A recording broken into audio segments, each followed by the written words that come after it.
Hello everyone, hi this is Rachna and you are watching my YouTube channel Chemistry with RS।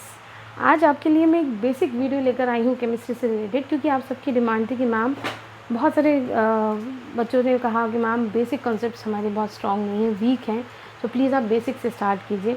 सो आज मैं आपको basic से start कर रही हूँ वीडियो के लिए। So let's start. सबसे पहले हम जो बेसिक स्टार्ट कर रहे हैं वो हम बात कर रहे हैं मैटर के बारे में।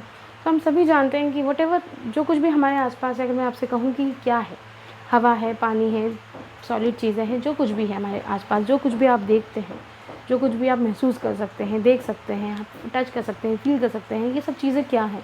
तो इन सब चीज़ों को अगर हमें एक वर्ड में डिफ़ाइन करना होगा तो वो हम वर्ड क्या लेंगे, मैटर लेंगे। क्या वर्ड कहेंगे उसको हम, मैटर। सो मैटर को अगर डिफ़ाइन करना हो तो मैटर की जो दो कीवर्ड्स हैं जिससे हम किसी भी चीज़ को मैटर कह सकते हैं, वो ये है कि किसी भी सब्सटेंस को मैटर कहने के लिए उसके पास अपना खुद का मास होना चाहिए, और दूसरी चीज़ वो स्पेस ऑक्यूपाई करे। Then we can say anything is a matter. So matter, how can we define matter? Matter is anything around us which has mass and occupies space, right. अब आगे बात आती है, मास और ऑक्यूपाई स्पेस कर लिया तो मैटर, आगे बहुत सारी चीज़ें हैं मैम, बहुत सारी चीज़ें हैं मैम, वाटर भी है मैम, लिक्विड भी है, ये भी है, वो भी है, तो ये सारी चीज़ें मैटर हैं। ये ऑफ कोर्स ये सारी चीज़ें मैटर हैं। तो उस बेसिस पर मैटर को क्लासीफाई किया गया। आगे मैटर का क्लासिफिकेशन हुआ। एक तो मैटर का जो क्लासिफिकेशन हुआ वो फिज़िकल प्रॉपर्टीज़ पर बेस्ड हुआ, और दूसरा उसके केमिकल कॉम्पोजिशन के बेसिस पर हुआ। फिज़िकल प्रॉपर्टीज़ के बेसिस पर और केमिकल कंपोजिशन के बेसिस पर मैटर का क्लासिफिकेशन किया गया। सो मैटर का अगर हम फिज़िकल प्रॉपर्टीज़ पर बेस्ड अगर क्लासिफिकेशन देखें तो फिज़िकल प्रॉपर्टीज़ का मतलब जो आप टच कर सकें, जिस चीज़ को आप टच कर सकें। तो ऐसे कितने टाइप्स के मैटर्स हमारे आसपास देखने को मिलते हैं जिनको हम टच करके बता सकते हैं, जिनको हम फील करके बता सकते हैं। तो आप अपने आसपास देखेंगे तो आपको कुछ चीज़ें सॉलिड मिलती हैं, ठोस मिलती हैं, कुछ चीज़ें ऐसी होती हैं जो लिक्विड स्टेट में पाई जाती हैं, और कुछ चीज़ें ऐसी होती हैं जो सिर्फ गैस फॉर्म में पाई जाती हैं। जैसे कि हवा, हमारे चारों तरफ क्या प्रेजेंट है, एयर प्रेजेंट है। अब अगर हम कहें कि एयर कोई मैटर है क्या, कोई चीज़ है क्या, अगर जनरली हम पूछे तो हमें लगता है कि नहीं, एयर कोई मैटर नहीं है, कोई चीज़ नहीं है, राइट, कोई सब्सटेंस नहीं है। But yes, air is a substance, air is a matter. Why? Because air का मास होता है और वो स्पेस भी ऑक्यूपाई करती है। आप कहेंगे कैसे? तो एग्जाम्पल के तौर पे आप एक बैलून लीजिए, बैलून को एयर से फिल कर दीजिए, तो उस जो बैलून का स्पेस था अंदर का, वो स्पेस किसने ऑक्यूपाई कर लिया है, गैस ने ऑक्यूपाई कर लिया है। और उस बैलून का अपना खुद का मास भी होगा, उस बैलून में जो एयर है उसका क्या होगा, मास होगा। तो इसलिए हम कहेंगे कि एयर क्या है, मैटर है। तो इस बेसिस पर मैटर को फिजिकल प्रॉपर्टीज़ के बेसिस पर तीन कैटेगरीज में डिवाइड किया गया है। One is solid, another one is liquid, and the next one is gas. So matter is physically classified as solid, liquid and gas. अभी solid, liquid और gas, अगर हम जनरली इनकी प्रॉपर्टीज़ की बात करें तो क्या सॉलिड है, क्या गैस है और क्या लिक्विड है। तो एक जनरल प्रॉपर्टीज़ जो हमें देखने को मिलती है, सॉलिड जो होता है उसके लिए जो हमें ध्यान रखने वाली चीज़ है वो है कि सॉलिड के पास अपना डेफिनेट शेप होता है और डेफिनेट वॉल्यूम भी होता है। सॉलिड का अपना डेफिनेट शेप भी होता है और डेफिनेट वॉल्यूम भी होता है। लेकिन अगर लिक्विड की बात करें तो लिक्विड के पास डेफिनेट वॉल्यूम तो है, लिक्विड के पास उसका डेफिनेट वॉल्यूम है, बट नो शेप, कि लिक्विड का कोई शेप नहीं होता। वो क्या करता है, कंटेनर का शेप एक्वायर कर लेता है। जैसे कि वाटर हो, कोई और लिक्विड हो, ऑयल हो, कोई से भी लिक्विड हो, जब हम उसको जिस कंटेनर में डालते हैं वो उसी कंटेनर का शेप एक्वायर कर लेता है। अगर आप बकेट में डालेंगे तो बकेट शेप लगने लगेगा, जार में डालेंगे तो जार शेप हो जाएगा, ग्लास में डालेंगे तो ग्लास शेप हो जाएगा, फ्लोर पे डाल देंगे तो फ्लोर शेप में ले लेगा। So that's why we can say liquid has no shape but it acquires the shape of the container, but yes it has definite volume. Now what about gas? Gas के बारे में क्या कहेंगे? हवा gas है। क्या है गैस? आप देख सकते हैं, उसका कोई शेप है? नहीं है। क्या उसका कोई डेफिनेट वॉल्यूम है? नहीं है। तो गैस का ना तो कोई डेफिनेट वॉल्यूम होता है और ना ही कोई डेफिनेट शेप होता है। Got it? No definite shape and no definite volume of gas. तो जनरल प्रॉपर्टीज सॉलिड, लिक्विड और गैस की अगर हमें डिफाइन करना हो तो हम कहेंगे सॉलिड के पास डेफिनेट शेप, डेफिनेट वॉल्यूम होता है। वॉल्यूम से मतलब आप क्या समझते हैं, लेंथ, ब्रेड्थ और हाइट, है ना, वो कहलाता है क्या, वॉल्यूम। तो एरिया क्या होता है, किसी भी चीज़ का एरिया, अगर हमें किसी चीज़ का एरिया निकालना हो, जैसे ये आपको दिख रहा है, ये रेक्टेंगुलर फेस है इसकी, अगर मुझे इसका एरिया निकालना है तो किसी चीज़ का एरिया निकालने का मतलब, रेक्टेंगल का एरिया निकालने का मतलब लेंथ और ब्रेड्थ को मल्टीप्लाई कर देंगे, वो क्या हो जाएगा, रेक्टेंगल का एरिया हो जाएगा। लेकिन अगर मुझे इस रेक्टेंगल का वॉल्यूम निकालना है तो मुझे उसकी लेंथ, ब्रेड्थ और हाइट तीनों चीज़ें चाहिए। वॉल्यूम निकालने का मतलब, वॉल्यूम का मतलब वो कितनी स्पेस ऑक्यूपाई करता है। तो कोई चीज़ स्पेस जब ऑक्यूपाई करती है तो वो लेंथ, बेस भी ऑक्यूपाई करेगा, उसके ऊपर वो लेंथ भी ऑक्यूपाई करेगा और हाइट भी ऑक्यूपाई करेगा। तो वॉल्यूम का मतलब हो जाता है length into breadth into height, ठीक है। तो डेफिनेट शेप और डेफिनेट वॉल्यूम शेप सॉलिड के पास होता है। जैसे इसकी बात कर रही हूँ मैं, तो ऑफ कोर्स इसका क्या है, आप देख रहे हैं इसका शेप है, आप बता सकते हैं रेक्टेंगुलर शेप है। सिमिलरली इसके वॉल्यूम की बात करें तो हम वॉल्यूम निकाल सकते हैं, इसके लेंथ, ब्रेड्थ और हाइट को कैलकुलेट करके we can calculate the volume. Therefore we can say solid has a definite shape as well as definite volume. ये बोर्ड जो आप देख रहे हैं, इस बोर्ड का भी क्या आपको शेप दिख रहा है ना, it is rectangular shape, definite shape होता है। मार्कर इनका भी क्या है, डेफिनेट सिलेंड्रिकल शेप है, ये एक डेफिनेट शेप है, राइट। लेकिन वॉल्यूम की बात करें तो ऑफकोर्स सिलेंडर का वॉल्यूम है, इसका क्या है, अपना ही वॉल्यूम होता है। रेक्टेंगल की बात करें तो वॉल्यूम होता है length into breadth into height. तो इस तरह से सॉलिड के पास डेफिनेट शेप और वॉल्यूम होगा। लिक्विड की बात करें, लिक्विड के पास शेप तो नहीं है, ये तो हम देख चुके हैं। आपकी वाटर बॉटल जो होती है, जब आप उसमें पानी भरते हैं तो जो पानी होता है वो आपकी बॉटल का शेप ले लेता है। अगर आप उसको ग्लास में पोर करेंगे तो ऑफकोर्स वो ग्लास का शेप ले लेगा। सो शेप तो लिक्विड का नहीं होता, बट हाँ वॉल्यूम होता है। आपकी जो बॉटल है जिसमें आपने पानी को डाला है, उस बॉटल का वॉल्यूम है ना, उसकी लेंथ, ब्रेड्थ और हाइट को हम मेजर कर लें, या अगर बॉटल सिलेंड्रिकल शेप है तो सिलेंडर का वॉल्यूम यूज़ करके हम उसका वॉल्यूम निकाल सकते हैं। दैट मीन्स लिक्विड जिस कंटेनर में होगा वो लिक्विड का अपना वॉल्यूम हो जाएगा। तो डेफिनेट वॉल्यूम तो होगा बट कोई शेप नहीं होगा। व्हाट अबाउट गैस, गैस का ना तो कोई डेफिनेट शेप होता है और ना ही कोई डेफिनेट वॉल्यूम होता है। क्यों नहीं होता, क्योंकि गैस की टेंडेंसी होती है वो मूव करती है, फ्रीली मूव करते हैं। तो जब भी किसी कंटेनर में आपने गैस को फिल किया तो गैस की टेंडेंसी, उसके पार्टिकल्स की टेंडेंसी वो बहुत फ्रीली मूव करते हैं। तो आप थोड़ा सा भी गैस डालेंगे तो वो क्या कर लेगा, पूरे स्पेस को ऑक्यूपाई कर लेगा, पूरे कंटेनर की स्पेस को ऑक्यूपाई कर लेगा, ठीक। तो कोने कोने तक मॉलिक्यूल्स जो हैं गैस के वो पहुंच जाएंगे। तो आप उसके वॉल्यूम को कैलकुलेट नहीं कर सकते, इसके लिए उसका खुद का कोई कैलकुलेट कर सकते हैं, मतलब उसका कोई डेफिनेट वॉल्यूम नहीं होगा, है ना। चलिए आगे आ जाते हैं, ये सॉलिड, लिक्विड और गैस की जनरल प्रॉपर्टीज़। अभी आ जाते हैं केमिकल कंपोजिशन के बेसिस पर, केमिकल कंपोजिशन के बेसिस पर।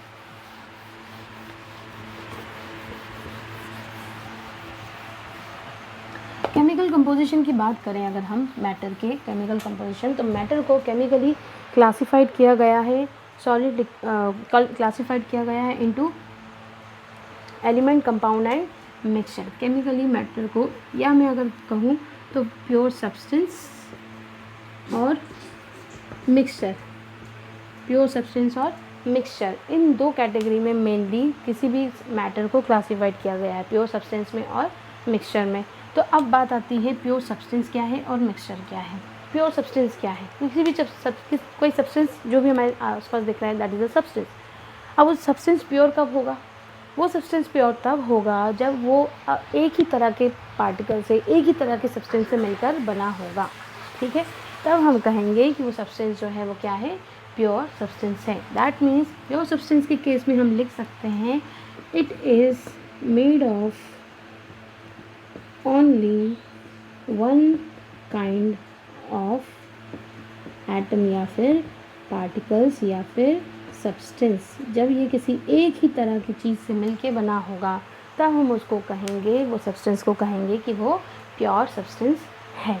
तो केमिकली मैटर को टू कैटेगरी में डिफाइन किया गया है, one is pure substance and another one is mixture. तो प्योर मतलब जिसमें सिर्फ अपने ही one kind of particles present हो या सब्सटेंसेस प्रेजेंट हो, बात और मोर देन टू या फिर more than two pure substances mix together, है ना। जब मिक्स हो जाए दोनों एक साथ हम क्या कहेंगे, वो क्या कहलाएगा, मिक्सचर कहलाएगा, ठीक। अब आगे आ जाते हैं प्योर सब्सटेंस पर। तो यहाँ पर प्योर सब्सटेंस जो है वो दो तरह के हैं। इसको प्योर सब्सटेंस जो है वो फर्दर कहलाते हैं.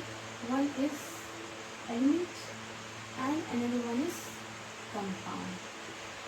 One is element and another one is compound. ठीक है. तो प्योर सब्सटेंस को फर्दर क्लासीफाई किया गया एलिमेंट में और कंपाउंड में. ठीक. एलिमेंट क्या होते हैं और कंपाउंड क्या होते हैं. कई बार कंफ्यूजन होता है किसको एलिमेंट कहेंगे, किसको कंपाउंड कहेंगे, किसको मॉलिक्यूल कहेंगे, किसको एटम कहेंगे, है ना. तो एलिमेंट क्या है. एलिमेंट वो चीज़ है जिसको आप फर्दर सिंपल सब्सटेंस में आप इसको ब्रेक डाउन नहीं कर सकते बाय केमिकल मेथड से. ठीक है. हम क्या नहीं कर सकते उसको केमिकल प्रोसेस से, केमिकल मेथड से हम फर्दर उसको डिस्ट्रॉय नहीं कर सकते, फर्दर उसको किसी और सिंपल सब्सटेंस पे ब्रेक नहीं कर सकते. वो कहलाता है एलिमेंट. जैसे कि हम एग्जाम्पल इसमें हम देखेंगे क्या एलिमेंट्स क्या होते हैं. Pure substances which do not decompose और break down, do not decompose into simpler substances. Further simple substances में आप इसको ब्रेक नहीं कर सकते by chemical method. Chemical method से हम इसको फर्दर क्या नहीं कर सकते.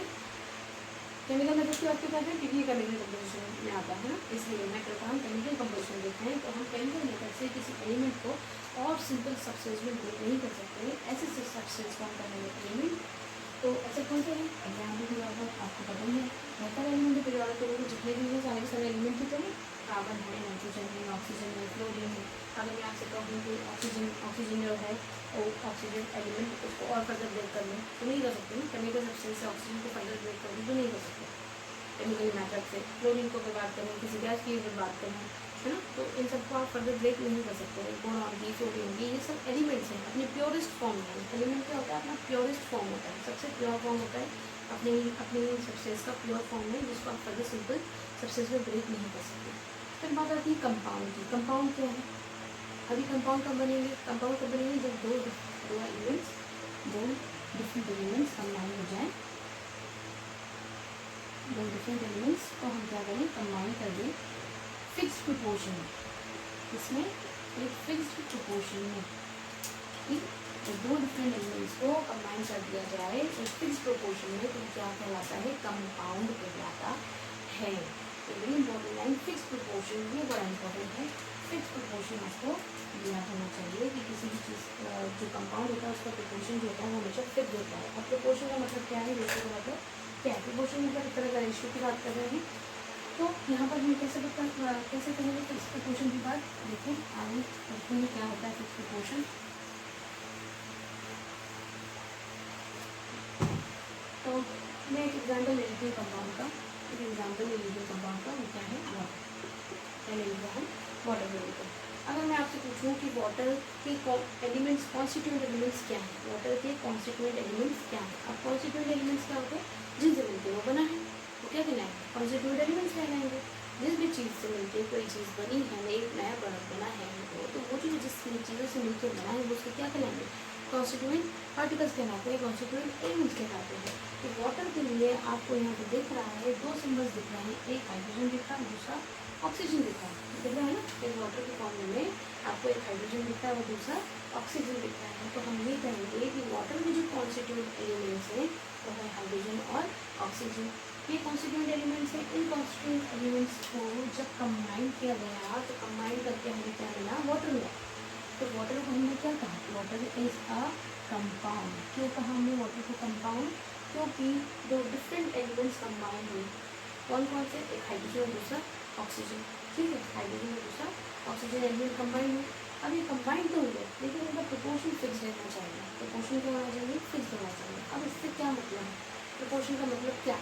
तो यहाँ पर देखो प्रोपोर्शन का मतलब यहाँ पर अगर मैं बात करूँ वाटर की तो आपको यहाँ पर दिखाई दे रहा है दो एलिमेंट्स हैं इसमें. एक हाइड्रोजन है और दूसरा ऑक्सीजन है. अगर हम हाइड्रोजन की बात करें तो कितने हाइड्रोजन दिख रहे हैं यहाँ पर.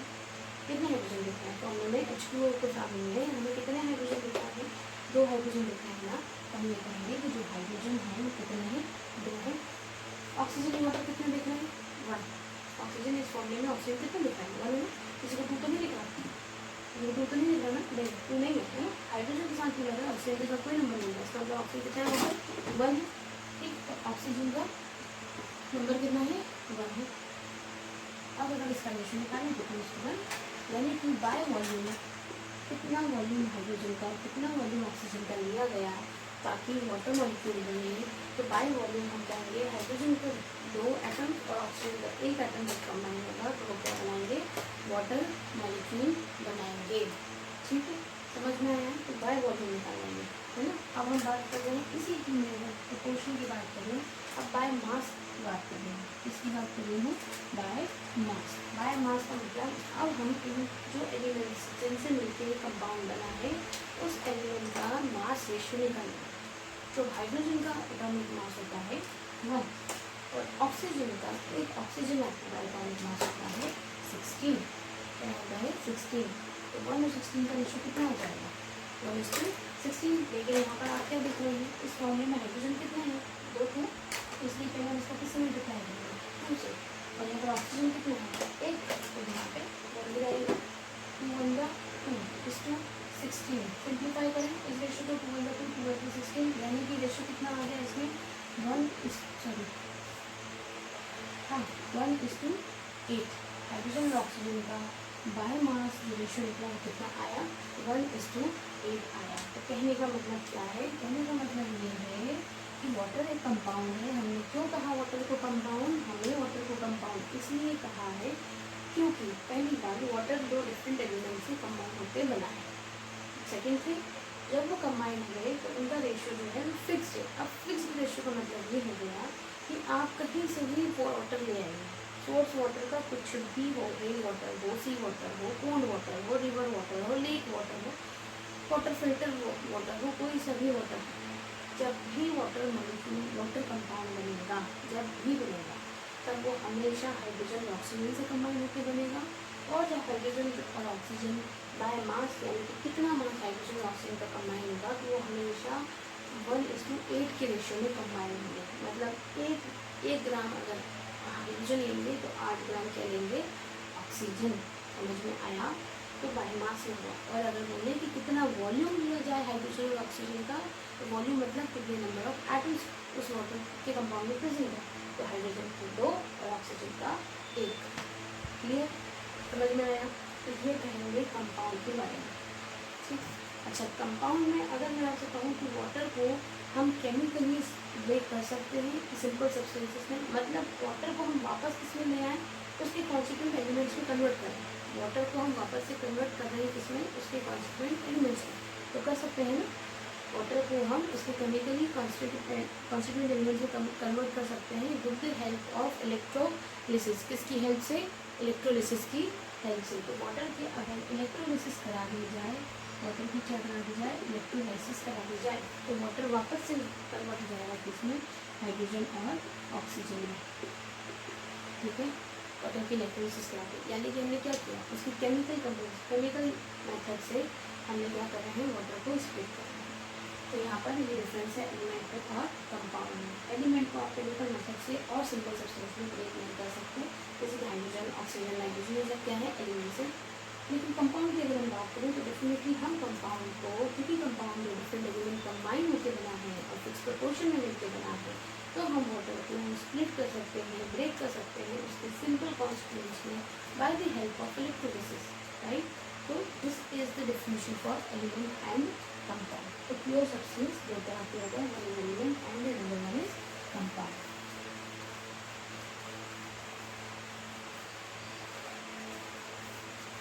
अब बात आती है एलिमेंट और कंपाउंड के बाद, अब बात आती है मिक्सचर की। इसकी बात आती है मिक्सचर की, है ना। तो मिक्सचर की बात करें तो मेटल को अभी हमने क्या लिखा था, मेटल केमिकली क्लासिफिकेशन है ना, मेटल के वाले एलिमेंट, और दूसरा क्या है, कंपाउंड है। दूसरा क्या है, कंपाउंड। तो एलिमेंट और कंपाउंड, और दूसरा क्या, मिक्स प्योर सब्सटेंस और फिर मिक्सचर। तो मेटल को ये क्लासीफाई किया प्योर सब्सटेंस और ये मिक्सचर। प्योर सब्सटेंस को हमने पढ़ लिया क्या है, ये एलिमेंट, और दूसरा कंपाउंड। मिक्सचर को हमने 2 कैटेगरी में डिवाइड किया है, one is homogeneous and another one is heterogeneous, है ना। तो अब बात कर रहे हैं होमोजीनस मिक्सचर। पहले तो मिक्सचर क्या है, मिक्सचर में क्या होता है, जब प्योर सब्सटेंस को या 2 से ज़्यादा प्योर सब्सटेंस को जब हम मिक्स कर देते हैं तो क्या बन जाएगी, मिक्सचर बन जाएगा, है ना। तो मिक्सचर क्या है, it is a physical combination of 2 or more substances together. It is a physical combination of two or more substances together. ठीक, that is called mixture. अभी mixture homogeneous और heterogeneous होते हैं. अब homo की बात क्या है और hetero की बात क्या है? होमो, जहाँ भी आप वर्ड होमो देखते हैं, होमो का मतलब होता है सेम. जहाँ भी आप वर्ड देखते हैं hetero, hetero का मतलब होता है डिफरेंट, है ना. होमो का मतलब सेम और hetero का मतलब डिफरेंट. तो इसका मतलब ये हुआ कि जब मैं एग्जाम्पल से समझाऊंगी आपको, आप एग्जाम्पल ले लीजिए. मेरे पास सॉल्ट है NaCl, क्या है हमारे पास सॉल्ट NaCl, और उसको हमने किसी में डिवाइड कर दिया है वाटर में. एक एग्जाम्पल मैंने ये ले लिया. ठीक, दूसरा एग्जाम्पल मैंने लिया है चॉक प्लस वाटर का, चॉक का और वाटर का. ठीक, अब इस एग्जाम्पल से समझिए, मैंने सॉल्ट को वाटर में डिजॉल्व कर दिया, तो तुरंत सॉल्ट वाटर में डिजॉल्व हो जाएगा, दोनों हो जाएगा, ये सब कोर्स हो जाएगा. जैसे ही आपने सॉल्ट को वाटर में डिजॉल्व किया, सॉल्ट जो है वो वाटर में डिजॉल्व हो गया. अब वाटर में डिजॉल्व होने के बाद मैं आपसे कहूँ कि वो जो सॉल्ट था उसको हाथ से निकाल लीजिए पानी में, तो निकाल लो, देखिए नहीं निकाल पाओगे. तो इसका मतलब ये कि हम जो सॉल्ट एक बार डिजॉल्व हो चुका है, हम उसको फिजिकल मेथड से तो बाहर नहीं निकाल सकते. फिजिकल मेथड मतलब अपने हाथों का यूज़ करके, मशीन का यूज़ करके फिजिकल मेथड से तो हम नहीं निकाल सकते. ठीक, पहली चीज़. दूसरी बात, अब मैं आपसे ये कहूँ जो सॉल्ट में वाटर मिला है और मैं आपको नहीं बताऊँ कि उसमें सॉल्ट मिला है, तो क्या आप देख के बता देंगे? क्या आप उस मिक्सचर को देख कर बता देंगे कि उसमें सॉल्ट मिला था, उस पानी में सॉल्ट मिला था? बता सकते हैं क्या? नहीं बता सकते ना. शुगर में आपने शुगर को आपने पानी में डाल दिया और मैं आपसे कहूँ कि आइडेंटिफाई करिए कि क्या उसमें शुगर है, तो बिना टेस्ट किए तो आप नहीं बता सकते, देख कर तो नहीं बता सकते. मतलब फिजिकल मेथड से तो हम नहीं बता सकते कि उसमें शुगर या सॉल्ट ऐड है या नहीं. ठीक, नेक्स्ट थिंग, जब मैंने आपसे कहा कि एक स्पून लीजिए और उसको टेस्ट करें. क्या करना है? उसको स्पून लीजिए और सॉल्ट वाटर या जो शुगर वाटर है उसको टेस्ट करें. तो आपने ऊपर से लिया और एक सिप लिया. ठीक, तो फिर मैंने आपसे कहा अभी उसको मिक्स करके नीचे से नीचे से पानी लेकर फिर सिप करो, तो आपने वो भी सिप कर दिया. तो मैं आपसे पूछूँगी क्या आपको कोई डिफरेंस समझ में आया? क्या टेस्ट में कोई डिफरेंस लगा? ऊपर से जब आपने एक स्पून लिया और जब आपने उसको और नीचे से मिक्स करके फिर लिया, तो क्या कोई डिफरेंस आएगा? तो कोई डिफरेंस नहीं आएगा. पूरा का पूरा जो सॉल्ट वाटर था या पूरा का पूरा जो शुगर वाटर था वो इक्वली पूरी तरह से स्वीट रहेगा या इक्वली सॉल्टी होगा. ऐसा नहीं होगा कि ऊपर सॉल्ट ज़्यादा है नीचे सॉल्ट कम था, या नीचे सॉल्ट ज़्यादा है ऊपर सॉल्ट कम था. ऐसा तो नहीं होगा ना. तब हम ऐसे मिक्सचर्स जहाँ पर हम ये नहीं बता सकते कि उसमें कुछ मिला. दूसरी बात, हम उसमें ऊपर से लेके नीचे तक मतलब from the top to the bottom layer of the solution जो मिक्सचर है, उसमें जो कंपोजिशन है वो कैसी होनी चाहिए? यूनिफॉर्म होनी चाहिए. कंपोजिशन कैसी होती है?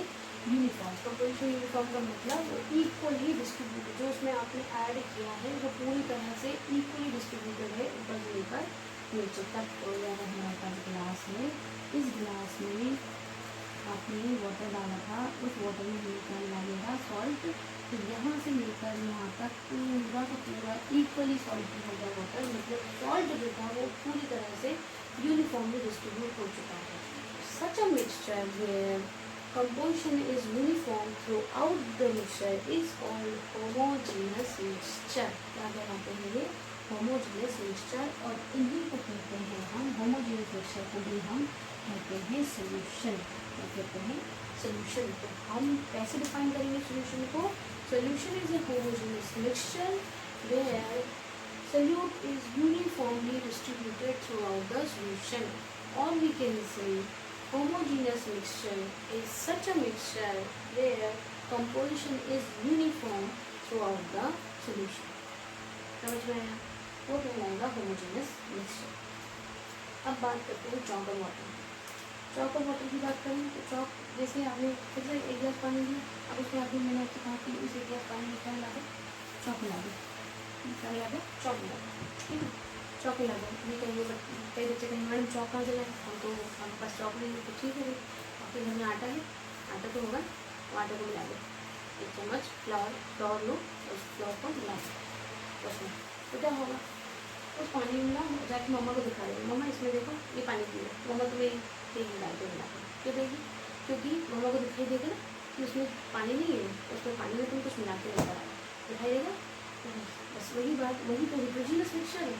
वही हेट्रोजीनियस मिक्सचर है. क्या कि जब आपने उसमें वाटर में जब आपने चॉक को मिलाया तो पहली बार चॉक या फ्लोर में किसी जो भी आप मिलाया है उसमें चॉक या फ्लोर, तो हुआ क्या कि इसमें जब आपने मिक्स किया तो वो मिक्स करने पर यूनिफॉर्म नहीं रहा। ये क्या है? It is non uniform composition. Non uniform composition का मतलब ये हो गया कि जब आपने चॉक को पानी में डिजॉल्व करने का स्टार्ट किया तो धीरे धीरे चॉक घुलना स्टार्ट हुई, डिजॉल्व होना स्टार्ट हुई और वो पूरी डिजॉल्व भी हो जाएगी।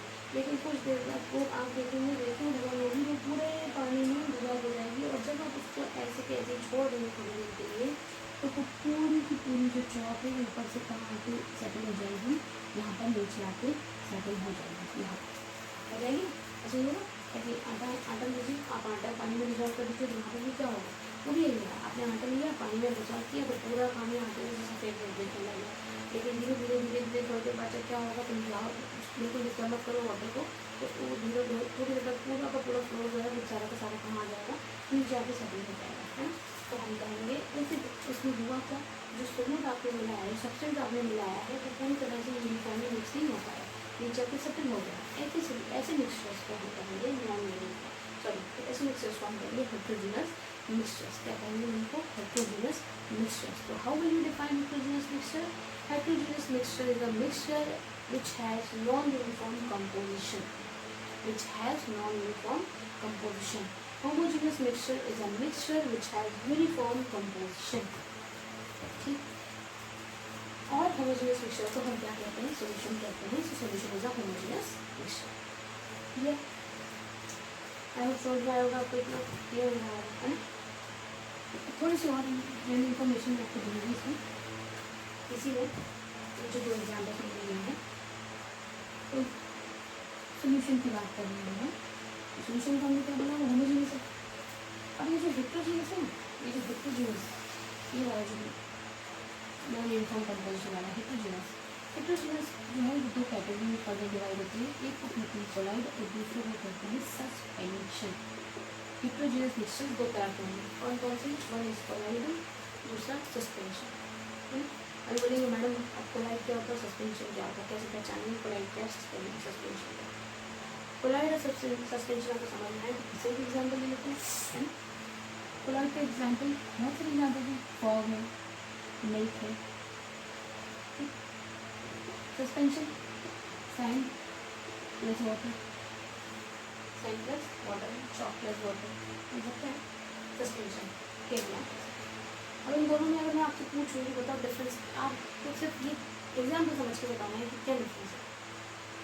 तो मिल्क एक हेट्रोजीनियस मिक्सचर है, एक हेट्रोजीनियस मिक्सचर है जिसमें कि जो सब्सटेंस आपने मिलाया है मिल्क में, वो सब्सटेंस जो है वो पूरे कोलाइड मिक्सचर में प्रेजेंट है, पूरे कोलाइड मिक्सचर में प्रेजेंट है ना। वो सेटल नहीं होगा। मिल्क में जो पार्टिकल्स मिले होते हैं क्या सेटल हो जाते, थोड़ी देर बाद सेटल हो जाते हैं। मिल्क में आपने पानी मिला दिया तो पहली बात तो क्या मिल्क में पानी मिलाइए आप जान सकते हो क्या देखकर, नहीं पहली बात पता ही नहीं कर सकते। दूसरी चीज़ क्या मिल्क में पानी सेटल हो जाएगा या मिल्क सेटल हो जाएगा, पानी पर हो जाएगा या पानी सेटल हो जाएगा मिल्क पर हो जाएगा, ऐसा होगा क्या? नहीं होगा। तो इसका मतलब नहीं होगा कि मिल्क जो है वो एक ऐसा एग्जाम्पल है जहाँ पर आप एक तो हेट्रोजीनियस क्यों है, क्योंकि हम ये आइडेंटिफाई नहीं कर सकते कि उसमें क्या मिला हुआ है, पूरा एक जैसे दिखता है। दूसरी बात, तो उसमें जो भी आपने ऐड किया है वो सेटल नहीं होगा, it will not settle down when you left undisturbed. तो आप उसको अनडिस्टर्ब छोड़ देंगे तो सेटल डाउन नहीं होगा। ऐसे में हेट्रोजीनियस मिक्सचर्स कहलाते हैं कोलाइड, कहलाते हैं कोलाइड। ठीक। अब बात आती है सस्पेंशन की। Suspension sand plus water, sand और वाटर, चॉक और वाटर, फ्लोर और वाटर, इन सब में क्या था, जैसे ही आपने सब्सटेंस को पानी में ऐड किया और आपने डिजॉल्व करना स्टार्ट किया, डिजॉल्व होने के बाद जब आप उसको अनडिस्टर्ब छोड़ देंगे सारा सब्सटेंस जो है वो नीचे आकर सेटल हो जाएगा, वाटर हो जाएगा।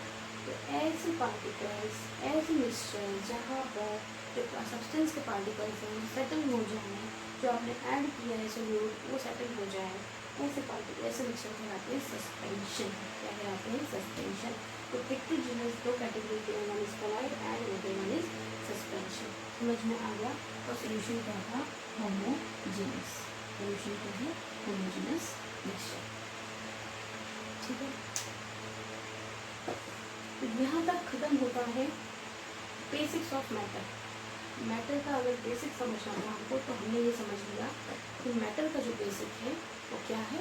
मैटर कोई भी चीज़ जिसके पास क्या हो, उसका खुद का मास हो और वो स्पेस ऑक्यूपाई करेगा। मैटर को फिजिकली 3 स्टेट में डिफाइन किया गया है, सॉलिड, लिक्विड और गैस में। 3 स्टेट्स है मैटर की। केमिकल डिवीजन की बात करें तो मैटर को केमिकल कंपोजिशन के बेसिस पर 2 कैटेगरी में डिवाइड किया गया है, one is pure substance and another one is mixture. Pure substance क्या है, जब तक वो प्योर है मतलब उसके आपके सिर्फ एक ही तरह के पार्टिकल्स प्रेजेंट हैं। तो प्योर सब्सटेंस को फर्दर 2 कैटेगरी में डिवाइड कर दिया गया, एलिमेंट्स में और कंपाउंड्स में। एलिमेंट क्या होते हैं, जिनको आप सिंपल सब्सटेंस से फर्दर ब्रेक नहीं कर सकते, फर्दर डिकम्पोज नहीं कर सकते केमिकल मेथड से, लेकिन कंपाउंड्स को आप फर्दर डिकम्पोज कर सकते हैं केमिकल मेथड से, है ना। तो ये एग्जाम्पल है और ये डेफिनेशन है एलिमेंट और कंपाउंड की। बात करते हैं मिक्सचर की। मिक्सचर क्या होते हैं, जब 2 सब्सटेंसेस को आप मिक्स कर दें या 2 से ज़्यादा सब्सटेंसेस को हम मिक्स करते हैं डिफरेंट प्रोपोर्शन में। प्रोपोर्शन ज़रूरी नहीं है फिक्स होना चाहिए, लेकिन कंपाउंड के केस में प्रोपोर्शन फिक्स होना चाहिए। मिक्सचर के केस में प्रोपोर्शन यानी कि रेशियो जो है ज़रूरी नहीं है कि वो फिक्स्ड हो, आप डिफरेंट रेशियो में मिक्स कर सकते हैं। जैसे कि अगर किसी को सॉल्ट वाटर पीना है या ग्लूकोज वाटर पीना है तो वो अपने टेस्ट के अकॉर्डिंग ग्लूकोज या सॉल्ट ऐड करता है ना। ऐसा नहीं होता कि सबको एक ही चम्मच सॉल्ट पानी ही देना, ये डिपेंड करता है आपके टेस्ट के ऊपर। तो रेशियो जो है वो वेरी करता है, इसलिए हम मिक्सर को कहेंगे mixture when 2 or more substances mixed together in different proportion or in various proportion you can say it is a mixture। Mixture दो कैटेगरीज में है, one is homogeneous and another one is heterogeneous. Homogeneous वो mixture होते हैं mixture which have uniform composition through out the mixed solution, और homogeneous को solution कहा जाता है। Heterogeneous are such a mixture in which composition is non-uniform. They are further classified into 2 categories. One is colloid and another one is suspension. Colloid वो mixture है, वो heterogeneous mixture है। Colloid are the heterogeneous mixture in which particles do not settle down when left undisturbed. Particles solid particles settle down नहीं होंगे। Suspension की बात करें तो suspension is a heterogeneous mixture in which particles remain suspended throughout the mixture and they do settle down after some time. क्या हो जाएंगे, settle हो जाएंगे कुछ टाइम के बाद। एग्जाम्पल आपके सामने लिखे हुए हैं। यहाँ पर मैं आज बेसिक कंसेप्ट यहाँ पर रोक रही हूँ इस वीडियो को। उम्मीद है कि आपको समझ में आया होगा आज का बेसिक कॉन्सेप्ट। ऐसे ही कुछ बेसिक वीडियोज़ में लेकर आऊँगी आपके लिए ताकि आपके कॉन्सेप्ट क्लियर हो सके। इस वीडियो में आपको कुछ प्रॉब्लम लगी हो तो प्लीज़ मुझे कमेंट करके ज़रूर बताइएगा। अच्छा लगा हो तो भी बताइए, कुछ कमी लगी हो तो भी बताइए, ताकि मैं आपके लिए और अच्छी वीडियोज़ ला सकूँ। जिस टॉपिक पर आपको प्रॉब्लम है, जो आप लगता है कि ये टॉपिक मुझसे नहीं लग रहा है, तो प्लीज़ कमेंट में मुझे बताइए, तो मैं आपकी ज़रूर हेल्प करूँगी। Thank you so much for watching. Please keep learning.